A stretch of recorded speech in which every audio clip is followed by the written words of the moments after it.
Welcome back. আসসালামু আলাইকুম সকলকে। কেমন আছেন সবাই? আশা করি সকলেই ভালো আছেন। তো আপনাদের জন্য আজকে আরেকটা নতুন ঘটনা নিয়ে হাজির হলাম। তো আজকের ঘটনাটি খুবই রোমাঞ্চকর হতে যাচ্ছে। আপনারা শুনে অবশ্যই মজা পাবেন, এটা বলাই যায়।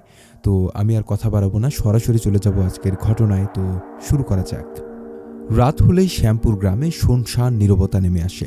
এই নীরবতার মাঝে থাকে শুধুই পাতার মর্মর আওয়াজ আর ঝিঝি পোকার ডাক। একটানা সেই ডাকে মোহনীয় হয়ে থাকে যেন কুসুমপুর গ্রাম। শুনশান নীরবতার এই গ্রামে আজও রাত নেমে এসেছে, কিন্তু প্রতিদিনের মতো চুপচাপ কেউ নেই। খেয়ে ঘুমিয়ে পড়তো যে কৃষক, সেও এসে ভিড় করেছে কালনের শাখা নদী শুলিনার তীরে। ব্যাপার কিছুই না, সেখানে ভেসে উঠেছে এক মহিলার লাশ। সবাই যে যার মতো বলাবলি করছে, চিনতে চেষ্টা করছে লাশটাকে, কিন্তু কেউ চিনতে পারছে না। কারণ কেউ এই মহিলাকে খুন করে মাথা কেটে ফেলেছে। এখন চারদিকে লোক পাঠানো হয়েছে মাথা খোঁজার জন্য। মাথা খুঁজে না পাওয়া পর্যন্ত এই লাশ দাফন করার জন্য কেউ এগোচ্ছে না। এর মাঝেই কোনো এক উৎসুক জনতা গিয়ে দূর থেকে লাঠি দিয়ে লাশের হাত পা দেখার চেষ্টা করে চলেছে, কিন্তু কোনো ফলাফল নেই। হাতে পায়ে কোনো চিহ্নই নেই যে লাশটাকে চেনা যায়। যার রাত যত বাড়তে থাকে তত ভিড় বাড়তে থাকে। মাঝে ভিড়ের চাপ কমে গিয়েছিল, কিন্তু হঠাৎ করে শোনা যায় শেখের বাড়ি সুলেখাকে পাওয়া যাচ্ছে না। ভাইয়ের সাথে ঝগড়া করে ঘর থেকে রেগে মেগে বের হয়ে গিয়েছিল সুলেখা। তারপর থেকে ওর পাত্তা নেই। সৎ মা ও সুলেখার কোনো খোঁজও করে নাই। এখনও সুলেখার মায়ের কোনো দেখা নেই। শুধু ওর বড় ভাই জমির শেখের কান্নাকাটি চলছে লাশটার পাশে। অনেকেই ওকে ধরে রাখার চেষ্টা করছে, কিন্তু পারছে না। বারবার আছাড় খেয়ে মরা কান্না জুড়ে দিয়েছে জামাল শেখ। ছোট বোনটাকে অনেক ভালোবাসত সে। সকালে ঝগড়া হবার সময় বলেছিল, যা দূরে যায় মরগা। এখন সেই কথা শুনিয়ে বলতে বলতে চিৎকার করে কেঁদে উঠল, কিন্তু লাশের পরিচয় পাওয়া গেল না। এর মাঝেই লাশের গ্রামের 3 জন মুরব্বী এসে নিজেদের মাঝে বাহাস করতে লাগলো। কেউ এই লাশ দাফন করতে চায়, কেউ নিয়ে ফেলতে চায় সেই পানিতে যেখান থেকে সে ভেসে এসেছে। কেউ কেউ জানাজা পড়ার জন্য বসে থাকলো, কিন্তু লাশের পরিচয় পাওয়া গেল না। এর মাঝেই একটা চিৎকার শুনে সবাই দৌড়ে গেল সেই চিৎকারের উৎসের দিকে। সেখানে এক 12-13 বছরের ছেলে মাটিতে হোঁচট খেয়ে উল্টে পড়ে আছে, কিন্তু চিৎকার করেছে ভয়ে। কারণ সে যে জিনিসটার সাথে হোঁচট খেয়েছে সেটা আর কিছুই না, সেই বেওয়ারিশ লাশের মাথা। মাটিতে সামান্য গর্ত করে কেউ ঢুকিয়ে রেখেছিল, কিন্তু মাটি আলগা হওয়াতে তাতে হোঁচট খেয়েছে ছেলেটা। এরপরই ওঠে কান্নাকাটির রোল। সুলেখার নাকের ফুল দেখেই সবাই চিনে ফেলে এটা সুলেখার লাশ। সাথে সাথেই 2-3 জন মিলে সেই লাশের মাথা নিয়ে এসে লাশের পাশে রাখে। মরা কান্না জুড়ে দেয় জামাল শেখ আর তার আত্মীয় স্বজনরা। গ্রামের মাতব্বরদের মাঝে 2-3 জন এই লাশের জানাজা করে দাফন করতে চায় না। 4-5 জন তাদের সাথে কোরআন হাদিস নিয়ে বিতর্কে জড়িয়ে পড়ে। এই গ্রামের মসজিদের মৌলানার সাথে তর্কে লেগে যায় করিম মাওলা আর তার ছেলে রহমান মাওলার। শেষে কোনো মীমাংসা করতে না পেরে সেই লাশ 2-3 জন মিলে কোনো রকম জানাজা পড়ে দাফন করে। এর মাঝে গ্রামের হেডমাস্টার সবুজ মিয়াও ছিল।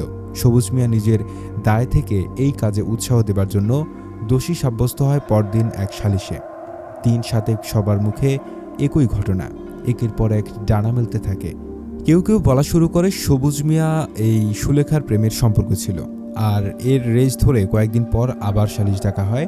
যেই 3 জন লাশ দাফন ও জানাজা করতে চায়নি, তাদের রায় সবুজ মিয়াকে এক ঘরে করে রাখে সবাই। আসলে এই 3 জন খুব ক্ষমতাশালী বলে কেউ ওদের মুখে মুখে তর্ক করতে চায়নি।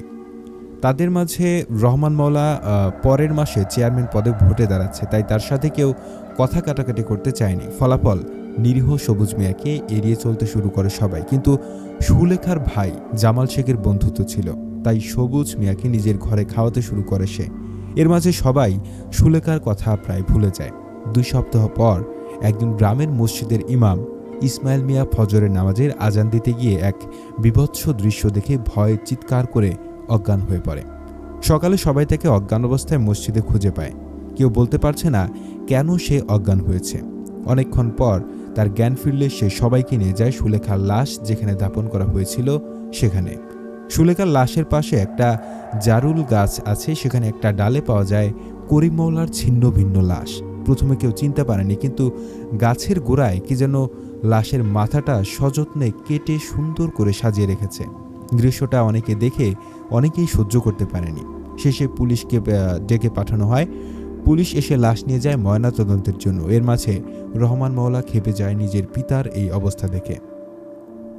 বিকেল যেতে না যেতেই সবুজ মিয়ার বাড়ি আগুনে জ্বালিয়ে দেয় সে। সবাইকে বলে বেড়াতে থাকে যে সবুজ মিয়া গুন্ডা লাগিয়ে তার বাবাকে হত্যা করিয়েছে। এই সময় তার সাঙ্গপাঙ্গরা মিলে সবুজ গাছের সাথে বেঁধে ইচ্ছা মতো মারতে থাকে। শেষে মার খেয়ে সবুজ মিয়া অজ্ঞান হয়ে গেলে ওকে নিয়ে স্কুল ঘরের একটা রুমে বেঁধে রাখে। সবাই গোপনে সুলেখার ভূতের কথা বললেও রহমান মওলার সামনে কেউ তর্ক করেনি মার খাওয়ার ভয়ে। এরপর থেকেই 2 দিন ধরে বন্দী থাকে সবুজ মিয়া সেই স্কুল ঘরে। সকালবেলা এসে রহমান মিয়ার লোক খাবার দিয়ে যায়। সবুজ মিয়া খাওয়া শেষ হলেই মার শুরু করে। শেষে অজ্ঞান হয়ে পড়লে তাকে দড়ি বেঁধে রেখে যায় রহমান মওলার লোকজন। এর 3 দিন পরেই আবার শ্যামপুর গ্রামে শোরগোল ওঠে। এবার ভোর সকালে পাওয়া যায় রহমান মওলার মাথা কাটা লাশ গ্রামবাসী 2টা দেখে, কিন্তু এই রহমান মওলার লাশের পায়ের দিকটা ছিল না, পাশেই পড়েছিল হাড়গোড়, যেন কেউ এসে খেয়ে গেছে লাশটাকে। এবার পুলিশ এসে সবাইকে জেরা করতে শুরু করে এবং গ্রামের বেশ কয়েকজন লোকজন পালিয়ে যায় ভয়ে, কিন্তু পুলিশকে রহমান এর ভাই রহিম মওলা টাকা খাইয়ে বিদায় করে দেয়। গ্রামবাসী স্বস্তি পেলেও ভয়ে বাড়ি থেকে দিনের বেলায় লোকজন বের হওয়া বন্ধ করে দেয়। সবুজ মিয়াকে নির্যাতন করা হয়, কিন্তু তাকে বন্দি করে রাখা হয় সেই স্কুল ঘরে। এর 7 দিন পরেই পরপর 2 জন লোকের লাশ পাওয়া যায় মাথা কাটা অবস্থায়। এই 2 জন হলো গ্রামের সেই 2 মুরব্বী যারা সুলেখার লাশ দাফনে বাধা দিয়েছিল, যারা সুলেখার জানাজা পড়াতে চায়নি। গ্রামবাসী এরপর প্রায় চুপচাপ হয়ে যায়। যারা সেই রাতে মুরব্বীদের সাথে গলা মিলিয়েছিল তারা দূরের গ্রামে পালিয়ে যায়। এর মাঝে পুলিশ এসে 2 বার সবাইকে জিজ্ঞাসাবাদ করে, কিন্তু খুনি ধরা পড়ে না। এর ঠিক 2 দিন পরে আমাবস্যা রাতে রহিম মওলা শুয়ে আছে ওর ঘরের খাটে। এই কয়দিনের মাঝে সে নিজের প্রতিপত্তি প্রকাশে এলাকাতে টহল দিতে শুরু করেছে। মোটরসাইকেল নিয়ে এলাকার চ্যাংরা ছেলেপেলেদের সাথে ঘুরে ঘুরে নিজেকে বাপ ভাইয়ের যোগ্য উত্তরসূরি হিসেবে জানান দিয়েছে। সারাদিন ঘোরাঘুরি করে অনেক বেশি ক্লান্ত ছিল রহিম মওলা। পাশের মকবুল বুড়ার একটা খাসি জবাই করে খেয়ে দিয়ে শান্তির একটা ঘুম দিয়েছে সে। প্রতিদিনের চেয়ে এই আমাবস্যার রাত ছিল বেশি শুনশান। রহিম মওলা গভীর ঘুমে। এমন সময় দরজায় টোকা পড়ে। গুনে গুনে 3টা টোকার শব্দ হয়, আর তাতেই রহিম মওলা জেগে ওঠে। কিন্তু দরজা খুলে হতভম্ব হয়ে পড়ে সে। দেখে তার সামনে দাঁড়িয়েছিল একটা লাশ। দেখেই ভয়ে হতভম্ব হয়ে যায় রহিম। কিছু বুঝে ওঠার আগেই সেই লাশের ডান হাত তার মাথার উপর উঠে আসে এবং জ্ঞান হারায় রহিম মওলা। জ্ঞান ফিরেই একটা কুয়াশাচ্ছন্ন এলাকার আবিষ্কার করে রহিম মওলা নিজেকে। চারদিকে ঘন কুয়াশার মাঝে কয়েকবার নিজের বন্ধুদের নাম ধরে ডাক দেয়, কিন্তু কেউ সাড়া দেয় না। মনে করেছিল ওর সাঙ্গপাঙ্গদের কেউ ওর সাথে ফাজলামি করছে। চিৎকার করে বিশ্রী গালাগালও দিল কিছু, কিন্তু এরপরই চারদিকে 4টা কাফনে জড়ানো লাশের অস্তিত্ব অনুভব করে সে। এবং একটু পরেই চারদিক থেকে বেতের বাড়ি শুরু হয়ে যায়। প্রচণ্ড সেই মার খেয়ে অজ্ঞান প্রায় রহিম মওলা। এমন সময় মার থেমে যায়। আস্তে আস্তে উঠে বসে সে। সামনে তাকিয়ে তার দৃষ্টি থেমে যায়। অবাক হয়ে তাকিয়ে থাকে রহিম, কারণ তার সামনে বসে আছে সুলেখা। দেখেই ভয়ে চিৎকার করতে ভুলে যায় সে। এমন সময় সুলেখা বলে ওঠে, কিরে, আমাকে চিনতে পারছস? এই সুলেখা, আমি সুলেখা, এই দেখ আমার মাথা এখনো কাটা। বলেই নিজের মাথাটা 2টা হাত দিয়ে এক টানে খুলে রহিম মওলার সামনে ধরল। দেখেই বমি করে দিল রহিম মওলা। 2 হাত দিয়ে পেট চেপে এক প্রস্থ বমি করে রহিম মওলা বলল, কি সারি দিমু? সেদিনকে আমাকে ছাড়ছিলি রে তোরা 2 ভাই? আমি কত করে কইছি আমাকে ছাড়ি দে, তোরা আমাকে ছোট ভাই লাগস, কি নিজের বোন মনে করে ছাড়ি দে। কই সেদিন তো ছাড়িস নাই, আমাকে 2 জন মিলি নষ্ট করলি। তারপর আমার যাতে কেউ চিনতে না পারে তুই মওলার বাচ্চা আমার মাথা কাটি ফালালি। আমার সবুজ মিয়ারে কতক মারলি তোরা, কই সেদিন মনে আসিল না আমার কথা? বলেই নিজের মাথাটা আবার নিজের ধরে জোড়া লাগালো সুলেখা। এবার কেঁদেই ফেলল রহিম। বলল, আফা ভুল হয়ে গেছে আফা, তুমি আমারে এবারের মতো মাফ করে দাও আফা। আমি কইতেছি আমি এর প্রায়শ্চিত্ত করে ছাড়মু। এবার খিলখিল করে হেসে উঠল সুলেখা। সেই হাসি শুনে কাঁপতে শুরু করে দিল রহিম মওলা। আস্তে আস্তে সামনে এগিয়ে আসছে সুলেখা। সামনে ভয়ার্ত রহিম মলা। তারপর রহিমের ধরে এক টানে ছিঁড়ে ফেলল তার মাথাটা। গল গল করে রক্ত পড়ছিল সেই কাটা মাথা থেকে। মাথাটা হাতে নিয়ে গা হিম করা একটা চিৎকার দিয়ে কেঁদে উঠল সুলেখা। এই ঘটনার কিছুক্ষণ পর নিজের চোখে মুখে জলের ঝাপটা খেয়ে জেগে উঠল সবুজ মিয়া।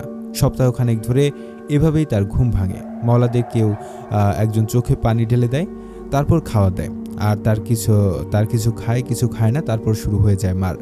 আজকে তাই জেগে চোখ বন্ধ করে রেখেছিল সে, কিন্তু মাথার একটা কোমল স্পর্শ পেয়ে চোখ মেলে দেখে তার সামনে দাঁড়িয়ে আছে সুলেখা।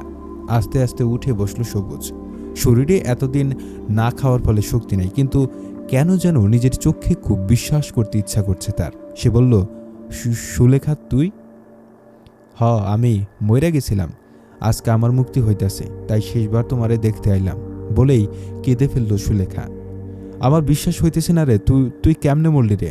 চোখ বড় বড় করে বলল সবুজ মিয়া।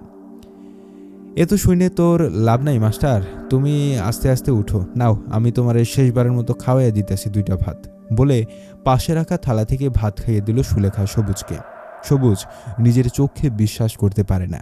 কোনো কিছুর সাথে কোনো কিছু মেলাতে মেলাতে ক্লান্ত হয়ে শেষে ভাত খেতে শুরু করলো মন্ত্রমুগ্ধের মতো। খাওয়া শেষে সুলেখা বলল, আমি যাই মাস্টার, তুমি কয়দিন পর সুন্দর দেখে একটা নিকা কইরো, আমাকে ভুলি যাইও মাস্টার বলেই পা বাড়ালো সুলেখা। এতক্ষণ ঘোরের মাঝে থাকলেও এখন জ্ঞান ফিরে আসে সবুজ মিয়ার। দৌড় দেয় দরজার দিকে। দরজা খোলাই ছিল, খুলে দেখে ভোর হয়ে গেছে, সূর্য প্রায় উঠে গেছে, আর সেই সূর্যের দিকে আস্তে আস্তে এগিয়ে চলেছে সুলেখা। কিন্তু সবুজ আর দৌড়ায়নি সুলেখার পেছন পেছন, কারণ সুলেখা এগিয়ে চলেছিল তার শেষ ঠিকানায়, সেই কবরের দিকে।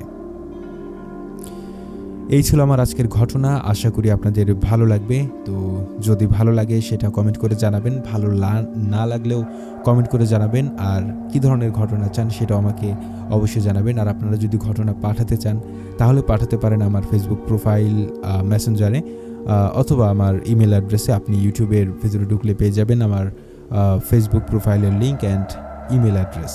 তো আজকের মতো এখানে শেষ করছি। আল্লাহ হাফেজ।